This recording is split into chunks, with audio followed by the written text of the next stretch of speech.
Hi అండి అందరికీ welcome to our channel మన ఇంటి వంటలు. ఈ ఫ్రై ఇంత బాగా నచ్చిద్దని మా పిల్లలకి నేను అసలు ఎక్స్పెక్ట్ చేయలేదు. అసలు చేదు అనేది లేకుండా ఉండిద్దండి ఈ ఫ్రై. ట్రై చేయండి. ఫస్ట్ ఒక కడాయి పెట్టుకొని 3 టేబుల్ స్పూన్ ఆయిల్ వేసుకున్నాను. అందులో తాలింపు గింజలు బాగా వేగాక ముందుగానే నేను పసుపు ఉప్పు కలిపి పెట్టుకున్న కాకరకాయలని నీరంతా తీసేసి ఈ తాలింపులో యాడ్ చేసుకుంటున్నాను. ఇవి కొంచెం వేగాక దాంట్లోకి సన్నగా కట్ చేసి పెట్టుకున్న ఆనియన్ వేసుకున్నాను. ముందుగా వేస్తే మాడిపోతాయండి వీటితో ఫ్రై అయితే. ఇవి వేగితే కొంచెం కలర్ చేంజ్ అవుతాయి. ఆ టైంలో మనం సాల్ట్ యాడ్ చేసుకోవాలి.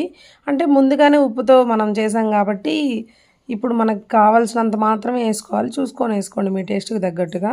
ఆ తర్వాత ఇంకొంచెం కలర్ మారిద్ది. కొంచెం గోల్డెన్ బ్రౌన్ వచ్చిద్ది. అప్పుడు పసుపు యాడ్ చేసుకొని ఒక 5 మినిట్స్ ఫ్రై చేసుకోవాలి. దాని తర్వాత నేను 4 టేబుల్ స్పూన్ కొబ్బరి కారం యాడ్ చేసుకున్నాను. అంతే అండి, క్విక్‌గా అయిపోయిద్ది. సాంబార్‌లోకి, రసంలోకి, పప్పులోకి చాలా బావుండిద్ది. ఓన్లీ ఫ్రై తిన్నా బావుండిద్దండి. సబ్స్క్రైబ్ చేసుకోండి. Thank you.